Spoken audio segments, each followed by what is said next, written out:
Samajwadi party प्रदेश कार्यालय पर राष्ट्रीय अध्यक्ष अखिलेश यादव ने लोहिया वाहिनी के तमाम पदाधिकारियों और कार्यकर्ताओं के साथ की बैठक। युवाओं से जुड़े मामलों पर अब युवाओं के सामने जो परिस्थितियों हैं और राजनीतिक जो संगठन के माध्यम से हम लोगों को कम करना है, उसको काम करना है, उसको लेकर के बहुत सारे हमारे लोहिया वाहिनी के साथियों ने सुझाव दिया है। अखिलेश या सरकार के अधिकारी मिलकर के सब सीमाएं तोड़ चुके हैं। इसी तरह मुद्रा वाली योजना को हम लोग बार बार कहते हैं और कई बार कहा है कि 33 लाख करोड़ रुपए बांटे गए हैं, 52 लाख लोगों को पैसे मिले हैं। अखिलेश, ये थार और बुलडोजर लोगों को भयभीत करने के लिए माहौल बनाया जा रहा है।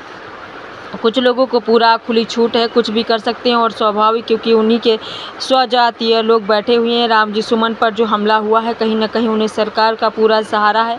एक समय आएगा इस सरकार के लोग किसी को नहीं छोड़ेंगे। जो हमला रामजी सुमन पर हुआ था, उन्हें डराने के लिए हुआ था। करनी सेना को डीजीपी साहब का सपोर्ट है। अखिलेश, बीजेपी की सरकार में पीडीए की जातियों पर चुन चुन कर हमला हो रहा है। अखिलेश, पहलगाम मामले पर मेरा सरकार को पूरा समर्थन है।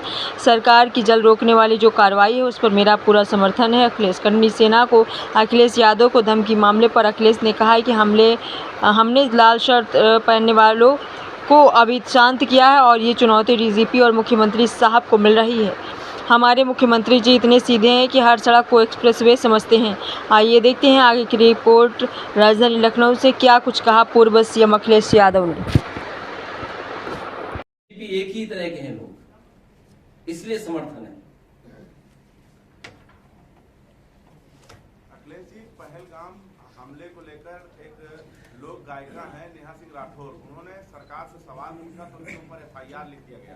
और वो तो अभी विषय हमने कविता नहीं सुनी उनकी, अगर उन्होंने कहा होगा तो अच्छा ही कहा होगा। देशद्रोह तक ये कहा है।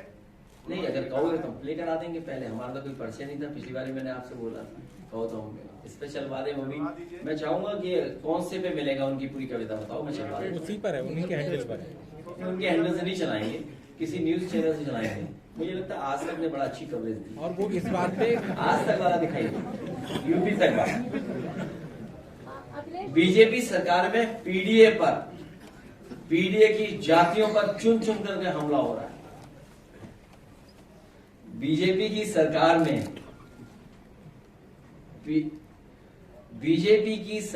में पीडीए की जातियों पर चुन चुन करके हमला हो रहा है। इलाहाबाद में दलित को जिंदा जला दिया था। वाराणसी में पटेल जाति के नौजवान को गोली मार दी। ये पीडीए के लोगों को चुन चुन करके मारा जा रहा है। जौनपुर में मौर्य जाति के नौजवान को दौड़ा दौड़ा करके मार दिया। रामपुर में दलित मूक बधिर बच्ची के साथ दो बलात्कार हुआ। आजमगढ़ में सरोज जाति के नौजवान के इसलिए मार दिया गया कि उसने जय भीम का नारा लगा दिया। ये नए तरह का ट्रेंड चल रहा है, नए तरह का ट्रेंड है। अगर गाना कविता मिल गई हो तो चला दीजिए। इसी तरह हमारा एक समाजवादी साथी था, सोशल मीडिया पर उसने कोई टिप्पणी कर दी या कुछ लिख दिया, पुलिस ने और थाने में जाकर के मारपीट सुनने में आ गया। अभी कविता आ गई। इसलिए आर्थिक समानता पर जो हम लोगों की लड़ाई है, जो भेदभाव पैदा किया है,